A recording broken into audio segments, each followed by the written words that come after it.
don't believe in accidents. I believe in divine appointment. I was born into a devout Muslim home. And God had plans, wonderful plans. I've been there on the day I was going to kill myself. Jesus revealed himself to me and he gave me a new life. And if you pray with me and if you believe with me, God is going to give you a new life today. Jesus Christ is real. He changes lives, he changes destiny, and he changes nations. And those nations can change the world.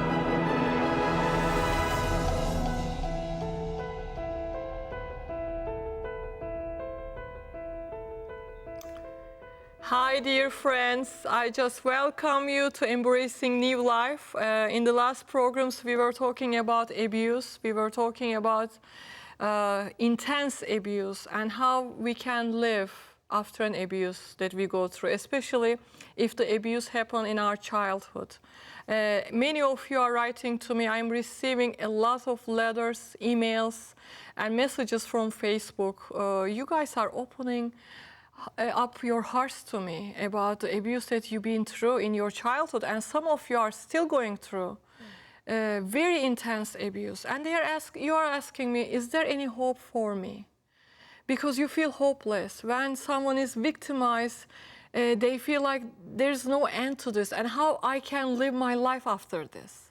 You are very hurt, you are in pain, and you are going to so much despair in your heart that you think your life is never going to change, and this is your destiny.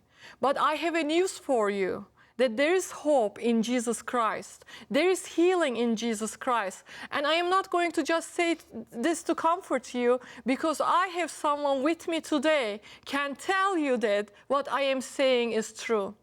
She's a very good friend of mine, and she's been through a lot of abuse and hardships in her life. And today she accepted my invitation to be part of my show. So please, I am welcoming her, and you welcome her to your homes with me. Pam, hi. How are you? Good. Thank you so much for being with me today. Thank you for inviting me. And for, our subject is abuse. Yes. And you know this at first hand, you lived through abuse. Yes.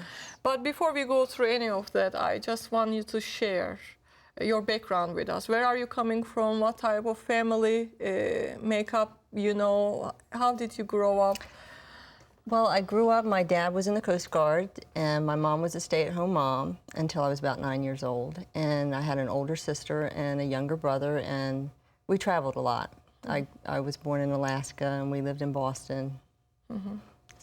And so you had other siblings. You had a brother and a sister? Yes. And until 9 years old, your mom was staying with you guys at home. And then what happened after she started working? And what happened when she started working? Well, around the time she started working, I had some questions about where babies came from. So, like any children, right? Any child. So I asked my mom about it, and she just told me to go ask my dad. So I went and asked him, and he decided he was going to show me where they came from. And so that started sexual abuse in my life. Yes. So. How old were you? I was 9. You were 9 years old. And your father sexually abused you? Yes. For how long?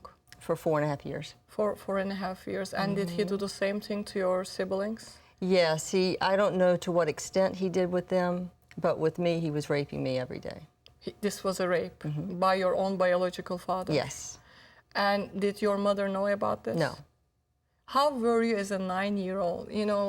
How many emails, it doesn't matter I receive how many messages, it still shakes me when I hear a 9-year-old kid going through rape by her own father. How do you, at that time, you were coping? What were you thinking? What was your thinking process at that time? Well, it was part of life. It was almost like making two people. That was one part of my life, and then when I was out in the public, I was somebody else. I just pretended all the time. So you knew that it was wrong? Yes. Did you tell this to your mother? No. Why didn't you tell this to your mother? Well, he would start with different threats for one reason. It was never about threatening me. He would threaten to hurt himself.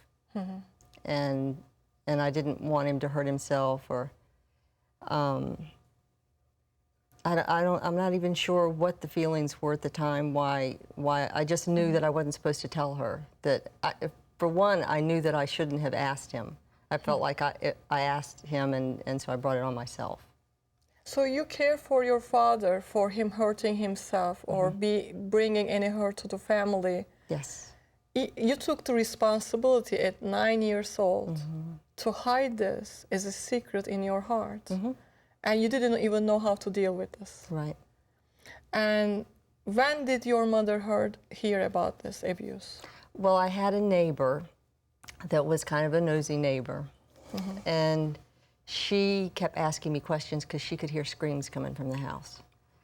And she asked and asked, and finally I told her what was going on.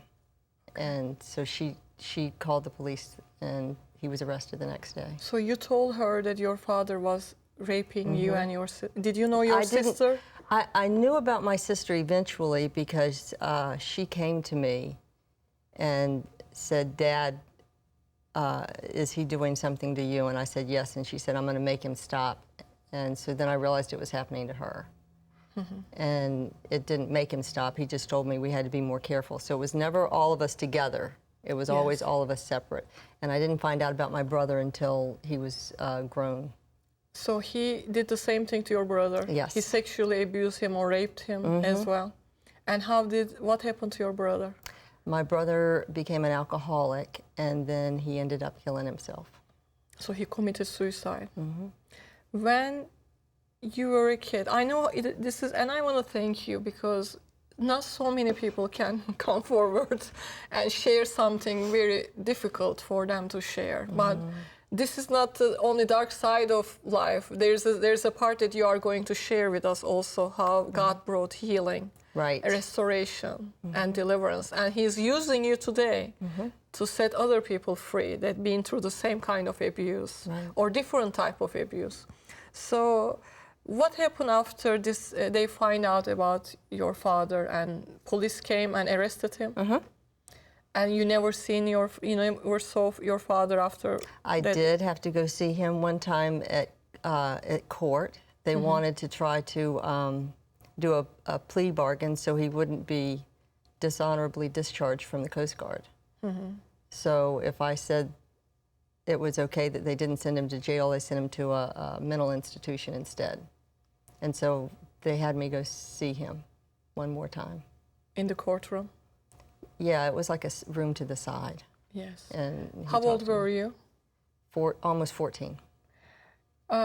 Many people write to me, and I was in a church service, and there was a girl recently.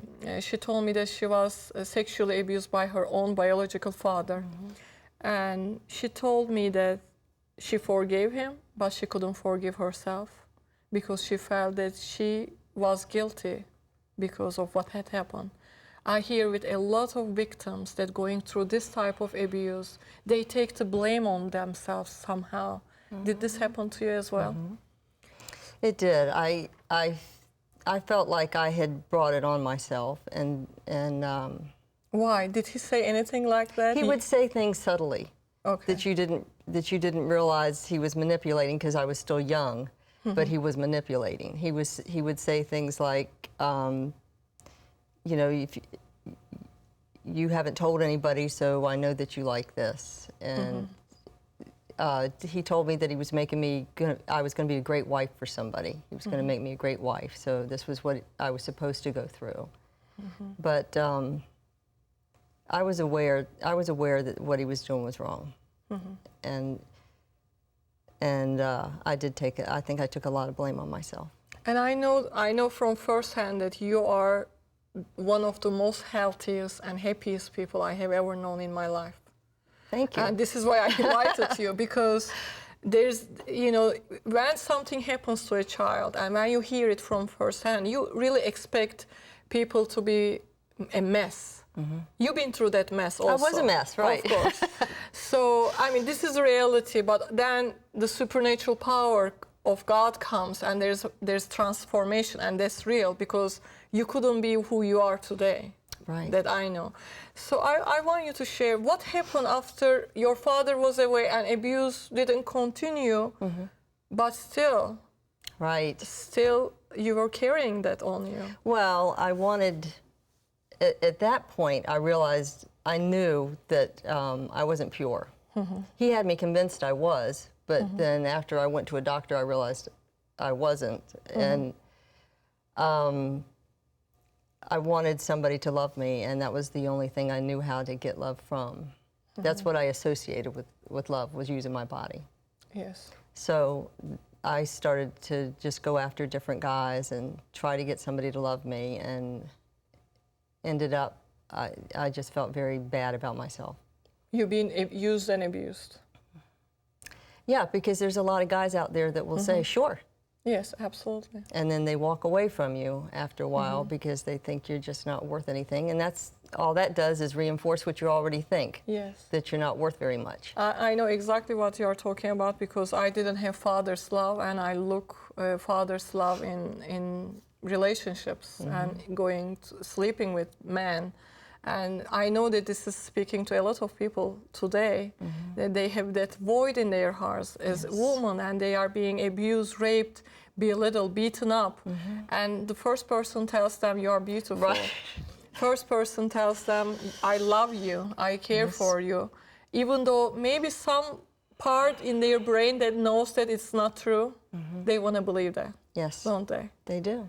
Well, you know, then what happened? When you grew up, you graduated from high school, and then what happened in your relationships with men? I realized at that point that things weren't getting better. They were only getting worse. And so I had in my heart, I love children. So I realized if I could just get married and have children, then I could have a pure love. I could trust a love from children. Yes, and you love children. I do love children. And so I met a man and decided, you know, he was good. He was a hard worker. And I married him, and he had some wounding of his own. So we kind of had a rocky start, but I ended up having 2 sons. Did he know what your own father did to you? He did. He knew it. He did. You said it from the very beginning? Yes, I did, because I was afraid he would walk away if he found out. So I told him from the beginning. I think I told him like the second time I dated him. What did he tell you? He didn't say anything about it. He just stayed quiet. But he didn't walk away either. Okay. So was it a relief for you that he knew what happened to you and still accepted you? And still didn't walk away, yes. Yes. Yeah. And after you got married, you had a rocky start, you said. In that start, what do you think that your past affected your marriage? Oh, that was huge. Because the love that I knew was very conditional.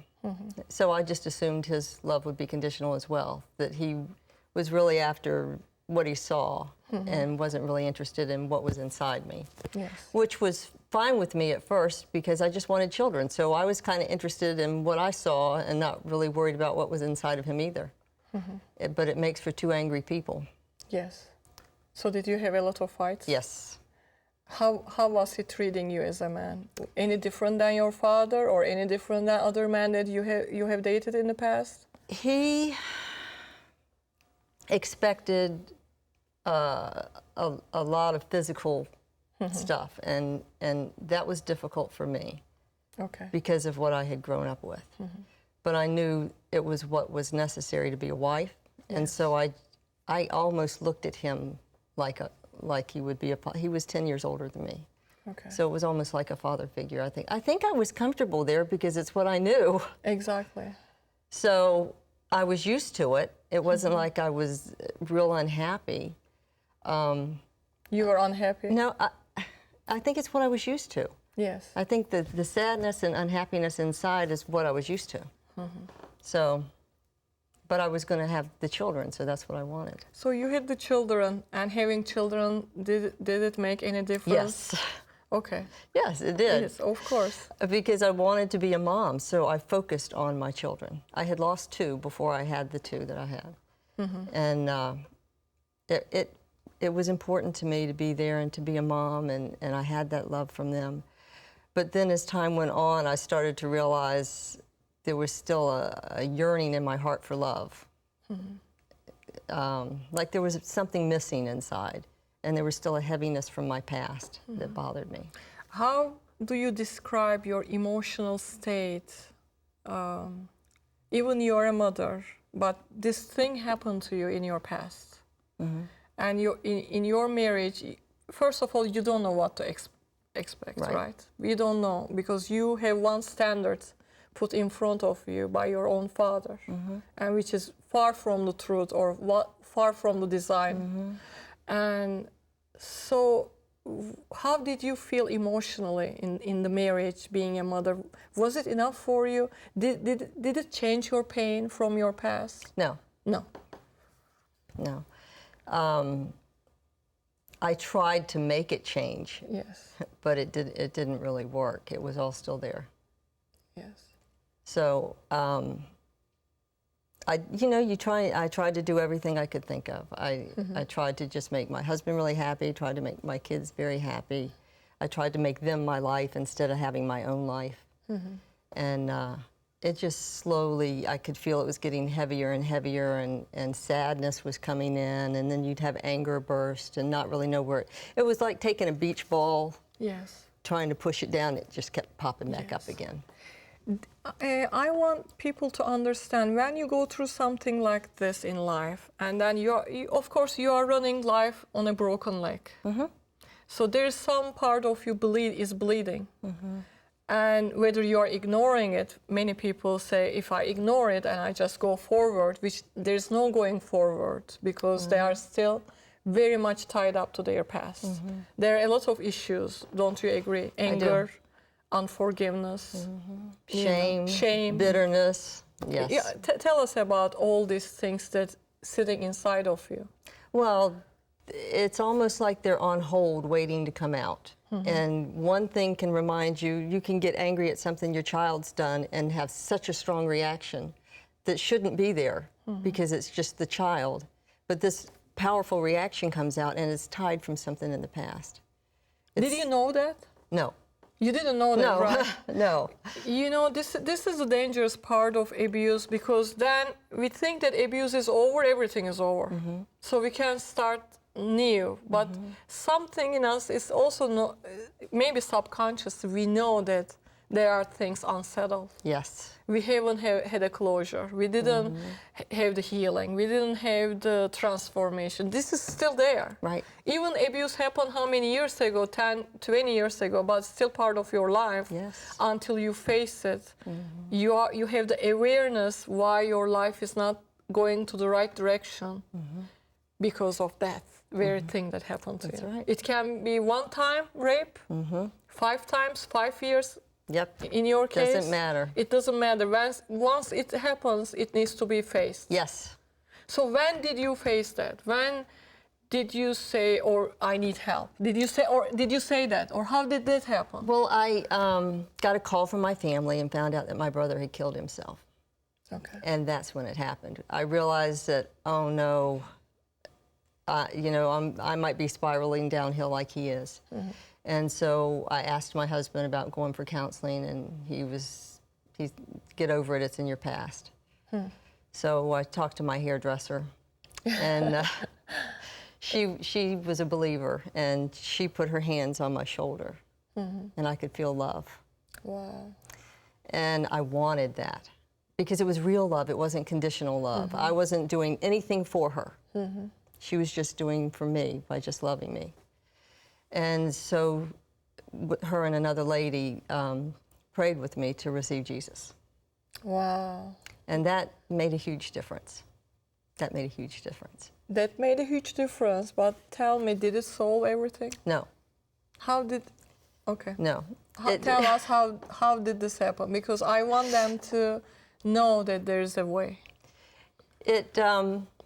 It got the Lord in my life, and so I was able to have someone to turn to and feel like somebody was there for me. But the hurts were still there. I still needed healing from it. And I tried to get my husband into church thinking that if he was healed or if he received Jesus, you know, and he believed in Jesus, but he didn't want him in our home at that time.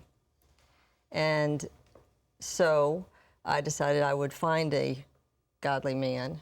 And so I went on the internet and I found a man that was going to leave his wife of 30 years and I was going to leave my husband of 17 and we were going to have a godly marriage. Wow. And there's a big lesson to be learned. As ridiculous as that may sound, there are so many people that they believe in that lie, and you know somehow devil makes the right wrong. This is exactly what you say. That's right. And the wrong right. Yes. And this was, you believe that I could leave my husband for a Christian man. Yes. And he can leave his wife for a Christian woman, and his wife and children, and my children and my husband. Yes. And we can start all over. And what happened? Well, I told my husband and my 2 sons, and that was horrible. And my husband went to work the next day, and the Lord came to him in his back room when he was in a fit of rage. He was just angry over me leaving. And did he know that you were leaving him for another man? I told him I was leaving him. I didn't tell the children that it was for another man, but they knew I was going to leave. But I did tell my husband it was for another man.